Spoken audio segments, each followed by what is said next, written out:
Hi guys, എല്ലാവരും സുഖമായിരിക്കുന്നു.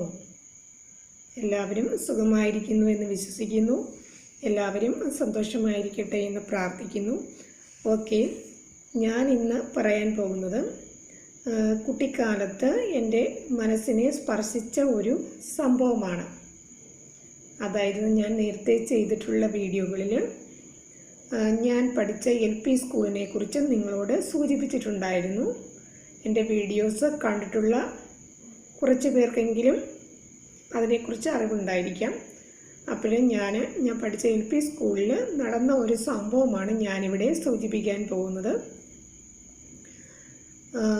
അതായത് ഞാൻ പഠിച്ച സ്കൂളിൽ ഞാൻ നേരത്തെ പറഞ്ഞിട്ടുണ്ടായിരുന്നു, അവിടെ ഉച്ചയ്ക്ക് കഞ്ഞിയും പയറുമൊക്കെ കൊടുക്കുന്ന ഒരു പതിവുണ്ടായിരുന്നു. ഞാനും അവിടെ നിന്ന് വാങ്ങി കഴിക്കാറുണ്ട് എന്ന് ഞാൻ പറഞ്ഞിട്ടുണ്ടായിരുന്നു. അപ്പം ഉച്ചയ്ക്ക് ആഹാരമൊക്കെ കഴിച്ചതിന് ശേഷം കുട്ടികൾ കളിക്കും അല്ലേ. അതായത് 1 മുതൽ 4 വരെ ക്ലാസ്സുകളാണ് ഉള്ളത് അവിടെ. അപ്പോഴും ആ LP സ്കൂളിലുള്ള കുട്ടികൾ എന്ന് പറഞ്ഞാൽ അറിയാമല്ലോ, 1 മുതൽ 4 വരെ എന്ന് പറയുമ്പോൾ അവർക്ക് എത്രത്തോളം ഏജ് ഉണ്ട്, ഞാൻ ഉൾപ്പെടെ എന്നുള്ള കാര്യം നമുക്ക് എല്ലാവർക്കും അറിയാവുന്നതാണ്. അപ്പോഴും ഉച്ചയ്ക്ക് ആഹാരമൊക്കെ കഴിച്ചതിന് ശേഷം പിള്ളേർ കളിക്കുമായിരിക്കും, സ്കൂളിൻ്റെ ആ ഗ്രൗണ്ടിൽ തന്നെ കളിക്കുമായിരിക്കും. ചില കുട്ടികൾ വെറുതെ കൂടി നിന്ന് കാര്യം പറഞ്ഞുകൊണ്ടിരിക്കും. കൊച്ചുകുട്ടികൾ എന്തെങ്കിലുമൊക്കെ കാര്യം പറഞ്ഞ് അല്ലെങ്കിൽ കൈ പിടിച്ചിങ്ങനെ നടന്നുകൊണ്ടിരിക്കും. ഇങ്ങനെയൊക്കെയുള്ള ഒരു രീതിയാണല്ലോ LP സ്കൂളിലൊക്കെ. അപ്പോഴും ഞങ്ങളുടെ ആ സ്കൂളെന്ന് പറയുന്നത്, LP സ്കൂൾ എന്ന് പറയുന്നത് ഹൈവേ സൈഡിലാണ്. പക്ഷേ ഈ ഗ്രൗണ്ടിൻ്റെ, അതായത് സ്കൂളിൻ്റെ ഗ്രൗണ്ടിൽ കൂടി ഒരു വഴി പോലെ വഴിയാത്രക്കാർ നടന്നു പോകുന്ന ഒരു പതിവുണ്ട്. കാരണം ഈ സ്കൂളിൻ്റെ പുറകുവശത്തോട്ട് പോകാൻ പ്രത്യേകിച്ച് വഴിയില്ല. ഈ സ്കൂളിൻ്റെ ഗ്രൗണ്ടിൽ കൂടി കയറിപ്പോയാൽ ബാക്കിൽ കൂടെ വേറെ വഴിയുണ്ട്. അപ്പോഴും അങ്ങ് പുറകോട്ട് പോകേണ്ടവർക്ക് ഈ സ്കൂളിൻ്റെ ഗ്രൗണ്ടിൽ കൂടി പിറകോട്ട് പോകാം. അപ്പോഴും നമുക്ക് ഈ പോകുന്ന വഴിയാത്രക്കാരെയുമൊക്കെ സ്കൂളിൻ്റെ ഗ്രൗണ്ടിൽ നിൽക്കുമ്പോൾ കാണാം. കാരണം സ്കൂളിൻ്റെ ഗ്രൗണ്ടിൽ കൂടിയാണല്ലോ ആൾക്കാരിങ്ങനെ പോകുന്നത്. അപ്പോഴേ ഞാൻ പറഞ്ഞിട്ടുണ്ടായിരുന്നല്ലോ, ഈ കഞ്ഞിയും പയറും കൊടുക്കുന്ന ആ ഒരു പതിവിനെക്കുറിച്ച് പറഞ്ഞിട്ടുണ്ടായിരുന്നു. അപ്പോൾ ടീച്ചേഴ്സൊക്കെ ആണെങ്കിൽ ചില കുട്ടികൾ കഞ്ഞിയും പയറും കഴിക്കാതെ കൊണ്ട് കളയുമ്പോൾ ടീച്ചേഴ്സ് വഴക്ക് പറയും, കുട്ടികളെ വരട്ടും, ഫുഡ് കൊണ്ട് കളയരുത്, ആഹാരം അങ്ങനെ കളയാൻ പാടുള്ളതല്ല എന്നൊക്കെ പറഞ്ഞ് വരട്ടാറുണ്ട്. പക്ഷേ എന്നാലും ചില കുട്ടികളൊക്കെ ആണെങ്കിൽ, ചില കുട്ടികൾ പറഞ്ഞാൽ മിക്ക കുട്ടികളും എന്ത് ചെയ്യും, ടീച്ചേഴ്സ് കാണാതെ സ്കൂളിൻ്റെ ബാക്കിൽ കുറച്ച് സ്ഥലമുണ്ട്, അവിടെ എന്ത് ചെയ്യും, ഈ കഞ്ഞിയും പയറൊക്കെ കൊണ്ട് തട്ടിക്കളയുന്ന ഒരു പതിവുണ്ട്. എല്ലാ കുട്ടികളും ചെന്ന് ഒരേ ഭാഗത്ത് തന്നെ കൊണ്ട് തട്ടിക്കളയും. ടീച്ചേഴ്സ് പിന്നെ സ്റ്റാഫ് റൂമിലൊക്കെ ആയിരിക്കും, അവർ ശ്രദ്ധിക്കില്ല, അവർ കണ്ടാൽ വിളിച്ച് വഴക്ക് പറയും, അങ്ങനെയൊക്കെയാണ്.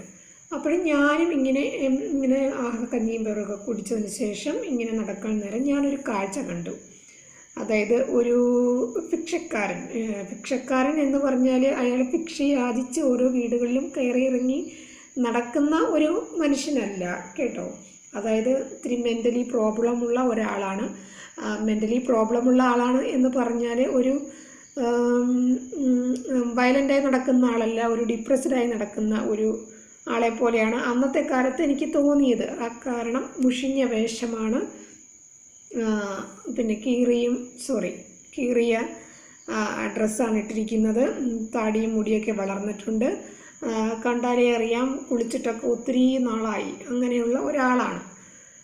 പക്ഷേ അയാൾ ഒരു കുട്ടികളെയും അയാൾ ശ്രദ്ധിക്കുന്നില്ല. അപ്പോഴും ഞാൻ നോക്കുമ്പോൾ കാണുന്ന കാഴ്ച എന്ന് പറഞ്ഞാൽ, ഇയാളും കുട്ടികൾ കൊണ്ട് കളഞ്ഞ ആ കഞ്ഞിയും പയറും ഈ മെൻ്റലി ഡിപ്രസ്ഡ് ആയിട്ടുള്ള ആൾ ഇങ്ങനെ അലഞ്ഞ് നടക്കുന്ന ഒരാളാണ് കേട്ടോ. അയാൾ ഇതിങ്ങനെ കഞ്ഞിയും പയറും അവിടെ ചെന്നിരുന്ന്, പിള്ളേർ കളഞ്ഞ കഞ്ഞിയും പയറും അവിടെ ചെന്നിരുന്ന് വാരി കഴിക്കുന്നതാണ് ഞാൻ കണ്ടത്. അത് അന്നത്തെ കാലത്ത് തന്നെ എൻ്റെ മനസ്സിൽ വളരെയേറെ വിഷമമുണ്ടാക്കിയ ഒരു സംഭവമായിരുന്നു. പക്ഷേ എന്നാലും ഞാൻ കുട്ടിയായിരുന്നത് കൊണ്ട് എനിക്ക് അങ്ങനെയുള്ളവരെയൊക്കെ കാണുമ്പോഴും നമുക്ക് ചെറിയൊരു ഭയമാണ്. പക്ഷെ എന്നാലും ഞാൻ മാറി നിന്ന് അത് നോക്കിക്കൊണ്ട് നിന്നു. അയാൾ അതിങ്ങനെ വാരി കഴിക്കുന്നത്, അതായത് കഞ്ഞിയും പയറും കുട്ടികളിങ്ങനെ ഒരേ സ്ഥലത്ത് തന്നെയാണ് കൊണ്ടിടുന്നത്. അപ്പോൾ അയാൾ അവിടെ കുത്തിയിരുന്ന് ഇങ്ങനെ ആ കഞ്ഞിയും പയറും ഇങ്ങനെ വാരി കഴിക്കുന്നു. അയാൾ അവിടെ കുട്ടികൾ കിടന്ന് ബഹളം വയ്ക്കുന്നുണ്ട്, ഓടിച്ചാടി കളിക്കുന്നുണ്ട്. അയാൾ ആരെയും ശ്രദ്ധിക്കുന്നതേയില്ല. അയാളത് വാരി കഴിക്കുന്നത് ഞാൻ കണ്ടു. അത് എൻ്റെ മനസ്സിനെ സ്പർശിച്ച ഒരു സംഭവമായിരുന്നു. ഞാൻ കുട്ടിയായിരുന്നു ആ കാലത്ത്, പക്ഷേ എന്നാലും എൻ്റെ മനസ്സിൽ ഇപ്പോഴും നിലനിൽക്കുന്ന ഒരു കാര്യമാണ് ആ കാഴ്ച എന്ന് പറഞ്ഞാൽ. ഞാൻ സംസാരിക്കുന്ന പലരുമായിട്ടും ഞാൻ അങ്ങനെയുള്ള കാര്യങ്ങൾ ഷെയർ ചെയ്യാറുണ്ട്. എന്നോട് ആരെങ്കിലുമൊക്കെ സംസാരിക്കുകയൊക്കെ ആണെങ്കിൽ തന്നെ ഞാൻ എൻ്റെ കുട്ടിക്കാലത്ത് ഇങ്ങനെ ഒരു സംഭവം ഞാൻ കണ്ടായിരുന്നു എന്നൊക്കെ ഞാൻ പറയാറുണ്ട്. അയാൾക്ക് ആഹാരമില്ലാഞ്ഞിട്ട് ആഹാരത്തോട് അത്രയും പിന്നെ ആ ഒരു ആഹാരം കഴിക്കാനുള്ളൊരു ആർത്തി കൊണ്ടല്ലേ, ആർത്തി എന്ന് പറയാൻ പറ്റില്ല അല്ലേ, ആർത്തി എന്ന് പറഞ്ഞാൽ നമുക്ക് അത് തെറ്റാണ്, ഇവിടെ സോറി പറയുന്നു ഞാനതിന്. അതായത് ആഹാരം ഇല്ലാത്തവൻ്റെ ഇല്ലേ, ആഹാരം ഇല്ലാത്ത വ്യക്തിയുടെ ആ ഭക്ഷണം കാണുമ്പോഴുള്ള ആ ഒരു മനസ്സിൻ്റെ ആ ഒരു ആഹാരം കഴിക്കാനുള്ളൊരു വ്യഗ്രതയല്ലേ നമ്മളത് അവിടെ കാണുന്നത് അല്ലേ. അതായത് അത് ആ മണ്ണിൽ കിടക്കുകയാണ് കഞ്ഞിയും പയറുമൊക്കെ, പക്ഷേ അയാളത് ആരെയും ശ്രദ്ധിക്കാതെ അയാളത് വാരി കഴിക്കുന്ന കാഴ്ച അതെൻ്റെ മനസ്സിനെ വല്ലാതെ അലട്ടുകയാണ്. അപ്പോഴും ഞാൻ ആലോചിക്കുകയാണ്, നമ്മളൊക്കെ എന്തുമാത്രം ഭക്ഷണ സാധനങ്ങളാണ് വേസ്റ്റാക്കി കളയുന്നത് അല്ലേ. ഇന്നത്തെ സ്കൂളിലൊക്കെ പഠിക്കുന്ന കുട്ടികളാണെങ്കിൽ പോലും അവരെന്തുമാത്രം ഭക്ഷണങ്ങളാണ് വേസ്റ്റാക്കുന്നത് ഇല്ലേ. അതായത് കുട്ടികളൊക്കെ ആണെങ്കിൽ തന്നെ വെറുതെ ഫുഡ് കൊണ്ടുപോകുന്നു ഇല്ലേ, എന്നിട്ട് കൊണ്ട് കളയുന്നു ഇല്ലേ. അങ്ങനെയൊക്കെയുള്ള ഒത്തിരി കുട്ടികളെ നമുക്ക് കാണാൻ പറ്റും ഇല്ലേ. നമ്മൾ വീടുകളിലാണെങ്കിൽ പോലും മുതിർന്നവരാണെങ്കിൽ തന്നെ ഫുഡ് ഇങ്ങനെ വേസ്റ്റാക്കി കളയുന്ന സ്വഭാവം ഉള്ളവരുണ്ട് ഇല്ലേ. അപ്പോൾ നമ്മളിങ്ങനെ ആലോചിക്കുകയാണെങ്കിൽ ഇങ്ങനെ പുറത്തുള്ള ആൾക്കാർ ഇല്ലേ, ഇങ്ങനെ ആഹാരം കിട്ടാതെ നടക്കുന്ന മനുഷ്യർ ഇല്ലേ, അതായത് മെൻ്റലി ഡിപ്രസ്ഡ് ആയിട്ടുള്ള എന്നൊക്കെ പറയുമ്പോൾ തന്നെ നമുക്കറിയാം അവർക്ക് ജോലി ചെയ്യാൻ പറ്റില്ല അല്ലേ. അവർ വീട്ടിൽ നിന്നും ഇങ്ങനെ മാനസികമായിട്ടുള്ള വിഭ്രാന്തി കൊണ്ട് ഇങ്ങനെ വീട്ടിൽ നിന്നും ഇറങ്ങി അലഞ്ഞു തിരിഞ്ഞ് ഇങ്ങനെ നടക്കുന്ന കാലമാണ് അവരുടെ. അവരിങ്ങനെ ആഹാരം അവർക്കാരും കൊടുക്കാനില്ല. അപ്പോഴിങ്ങനെ ആ വഴിയിൽ കൂടെ പോയപ്പോൾ, ആ സ്കൂളിൻ്റെ ഗ്രൗണ്ടിലെ ആ വഴിയിൽ കൂടി പോയപ്പോൾ ഈ ആഹാരം കണ്ടപ്പോൾ അത് ചെന്നിരുന്ന് വാരി തിന്നുന്ന കാഴ്ച. അവിടെയാണ് നമ്മൾ ആഹാരത്തിൻ്റെ വില മനസ്സിലാക്കേണ്ടത് വരുന്നത്. അതായത് നമുക്കിപ്പോൾ ആഹാരം ഉള്ളത് കൊണ്ട് നമ്മളത് വേസ്റ്റാക്കി കളയുന്നു. ആഹാരമില്ലാതെ വരുമ്പോഴറിയാം നമ്മളും ഒരുപക്ഷെ ഇങ്ങനെയൊക്കെ കാണിക്കുമായിരിക്കും ഇല്ലേ. അതായിരിക്കുമല്ലോ ആഹാരം കിട്ടാത്ത അവൻ്റെ ഒരവസ്ഥ എന്ന് പറയുന്നത്. ഇപ്പോൾ നമുക്ക് ആഹാരമുള്ളപ്പോൾ നമുക്കതിനെക്കുറിച്ച് മനസ്സിലാകില്ല ഇല്ലേ. പക്ഷേ നമുക്കൊരു ആഹാരം ഇല്ലാതെ വരുമ്പോഴും നമുക്കറിയാം ആഹാരത്തിൻ്റെ വില എന്താണ് എന്നുള്ളത്. ഞാൻ ചിലപ്പോഴൊക്കെ വിചാരിക്കാറുണ്ട്, ഇങ്ങനെ എൻ്റെ മനസ്സിലേക്ക് കടന്നു വരാറുണ്ട്. അയാൾ ആ ഭക്ഷണം ഇങ്ങനെ കഴിച്ചപ്പോൾ അയാൾക്ക് അത്രയ്ക്കും വിശപ്പ് അനുഭവപ്പെട്ടു. ആ വിശപ്പ് തീർക്കാൻ വേണ്ടിയല്ലേ അയാളത് വാരി കഴിച്ചത്. അതെൻ്റെ കുട്ടിക്കാലത്തെ എൻ്റെ മനസ്സിനെ അത് സ്പർശിച്ചൊരു സംഭവമായതുകൊണ്ടാണ് അതിപ്പോഴും എൻ്റെ മനസ്സിൽ അതിങ്ങനെ നിലനിൽക്കുന്നത്. എന്നോട് സംസാരിച്ചിട്ടുള്ള മിക്കവരുമായിട്ടും ഞാൻ അതിനെക്കുറിച്ചൊക്കെ സംസാരിച്ചിട്ടുണ്ടായിരുന്നു. ഇങ്ങനെ എൻ്റെ കുട്ടിക്കാലത്ത് ഇങ്ങനെ ഞാൻ കണ്ടിട്ടുണ്ടായിരുന്നു ഒരാളിങ്ങനെ ഭക്ഷണം കഴിക്കുന്നത് എന്നൊക്കെ. ഇപ്പം നമ്മൾ ഇപ്പോൾ ആലോചിക്കുമ്പോഴും നമ്മൾ തന്നെ ആണെങ്കിൽ ഇപ്പം എന്തെങ്കിലും കറിക്ക് ഉപ്പ് കൂടി അല്ലെങ്കിൽ ഉപ്പ് കുറഞ്ഞു എന്നൊക്കെ പറഞ്ഞ് കൊണ്ടങ്ങ് കളയുകയാണ് അല്ലേ. നമ്മളൊക്കെ ആഹാരങ്ങളെ കൊണ്ട് കളയുകയാണ്. അല്ലെങ്കിൽ ടേസ്റ്റ് കുറവാണ്, അല്ലെങ്കിൽ എണ്ണയില്ല, എണ്ണ കുറവാണ്, എണ്ണ ഇച്ചിരി കുറഞ്ഞു പോയി എന്നൊക്കെ പറഞ്ഞ് നമ്മളെന്ത് ചെയ്യുക, ആഹാരം അങ്ങ് വേസ്റ്റ് ബോക്സിലേക്ക് കൊണ്ട് കളയുകയാണ്. അപ്പോഴും നമ്മളിതൊക്കെ ആലോചിക്കണം, ഇങ്ങനെയൊക്കെ ആഹാരം ഇല്ലാത്ത ആൾക്കാരുടെ അവസ്ഥ. അപ്പം നമുക്ക് ആ ഒരു അവസ്ഥ ഇല്ലാത്തത് കൊണ്ടാണ് നമ്മൾ അതിൻ്റെ വില മനസ്സിലാക്കാത്തത് അല്ലേ. പക്ഷെ ഞാൻ ആ ഒരു കാര്യം അത് കണ്ടു, പക്ഷേ എൻ്റെ മനസ്സിലേക്ക് ആ കാര്യങ്ങളൊക്കെ ഇടയ്ക്കിടയ്ക്ക് ഇങ്ങനെ ഓടിക്കടന്ന് വരാറുണ്ട്.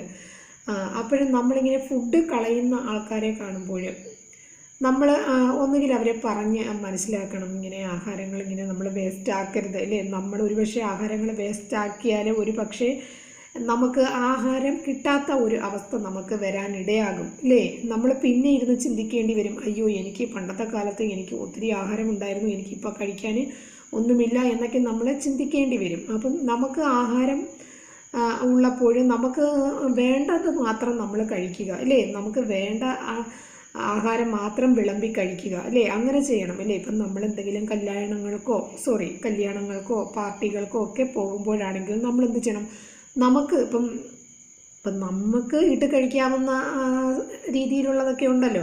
അപ്പോഴും നമ്മൾ എന്ത് ചെയ്യണം, നമ്മൾ വിളമ്പി കഴിക്കുന്ന ഇടങ്ങളിലാണെങ്കിലും നമുക്ക് ആവശ്യത്തിനുള്ളത് നമ്മൾ വിളമ്പിയെടുക്കുക. അല്ലാതെ മറ്റുള്ളവർ വിളമ്പി തരുന്ന ആ രീതിയാണെങ്കിൽ നമുക്ക് ആവശ്യമുള്ളത് മാത്രം നമ്മൾ വിളമ്പി തരാൻ പറയുക. അതിനുശേഷം നമുക്ക് മതി എന്ന് നമ്മൾ പറയുക. അല്ലാതെ അവർ വിളമ്പുന്നതും വരെയും നമ്മളിങ്ങനെ അനങ്ങാതിരുന്നിട്ട് പിന്നെ ഒരു ഇച്ചിരി കഴിച്ചിട്ട് നമ്മളത് വേസ്റ്റാക്കി കളയുകയല്ല ചെയ്യേണ്ടത്.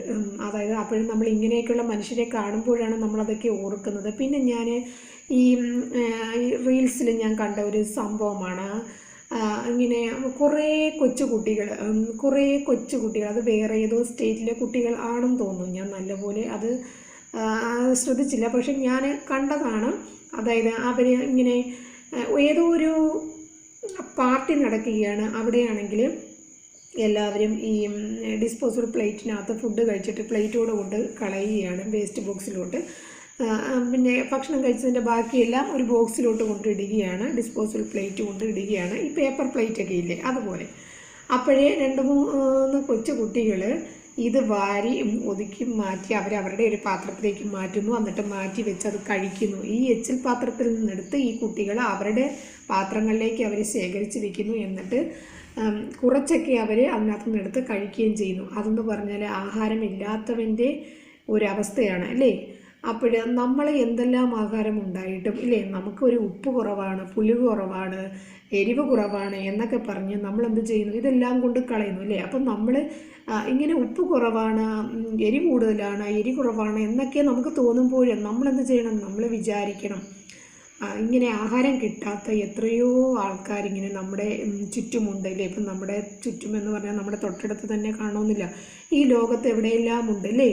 അപ്പോഴും നമ്മൾ അവരെയൊക്കെ ആലോചിക്കണം. അപ്പം നമ്മൾ ആഹാരം എടുക്കുന്നതിന് മുന്നേ നമ്മൾ എന്ത് ചെയ്യണം, നമുക്ക് ആവശ്യത്തിനുള്ളത് മാത്രം നമ്മൾ വിളമ്പിയെടുക്കാൻ ശ്രമിക്കുക. പിന്നെ നമ്മൾ എന്തെങ്കിലും കല്യാണങ്ങൾക്കൊക്കെ പോവുകയാണെങ്കിൽ, പാർട്ടികൾക്കൊക്കെ പോവുകയാണെങ്കിൽ നമുക്ക് വിളമ്പി തരികയാണെങ്കിൽ നമ്മൾ ആവശ്യത്തിന് ഉള്ളത് മാത്രം നമ്മൾ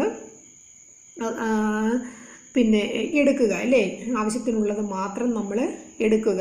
അങ്ങനെയുള്ള കാര്യങ്ങൾ നമ്മൾ ചെയ്യുക. ഫുഡ് വേസ്റ്റ് ആക്കാതിരിക്കാൻ നമ്മൾ ശ്രദ്ധിക്കുക. നമ്മളൊന്ന് ആലോചിക്കണം, ഈ ലോകത്തിൽ എവിടെയെങ്കിലുമൊക്കെ അല്ലേ, എവിടെയെങ്കിലുമൊക്കെ എന്ന് പറയേണ്ട, നമ്മൾ ഇങ്ങനെയൊക്കെയുള്ള കാര്യങ്ങൾ നമ്മൾ വീഡിയോസുകളിലൂടെയൊക്കെ കാണുമ്പോൾ തന്നെ നമുക്കറിയാം ഇങ്ങനെയൊക്കെ ഓരോ സ്ഥലത്ത് എത്രയോ പേര് അല്ലേ ആഹാരം കിട്ടാതെ വലയുന്നുണ്ട് എന്ന് നമുക്ക് മനസ്സിലാക്കാം അല്ലേ.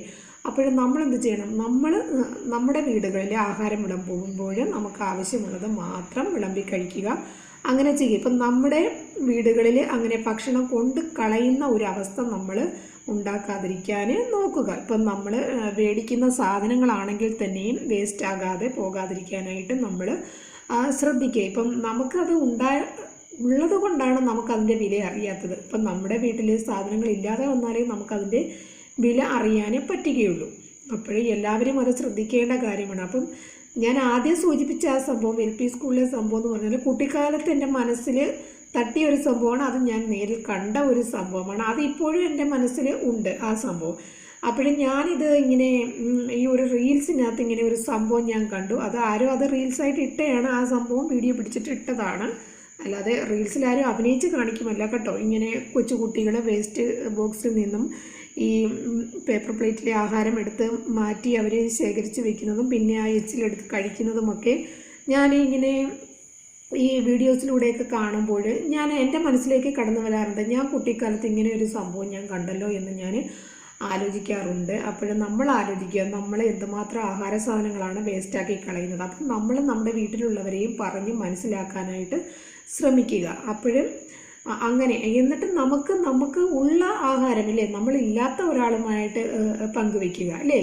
നമ്മളില്ലാത്ത ഒരാളുമായിട്ട് പങ്കുവയ്ക്കുക. അതെന്ന് പറഞ്ഞാൽ ഇല്ലാത്ത ഒരാളുമായിട്ട് പങ്കുവയ്ക്കുക എന്ന് പറഞ്ഞാൽ അത്രയ്ക്കും ആഹാരം കിട്ടാൻ പറ്റാത്ത ഒരാൾക്ക് മാത്രമേ നമ്മൾ ആഹാരം ഷെയർ ചെയ്യേണ്ട കാര്യമുള്ളൂ അല്ലേ. അല്ലാതുള്ളവർക്കാണെങ്കിൽ അവർക്ക് ആഹാരത്തിലുള്ള വക ഒപ്പിക്കാം അല്ലേ.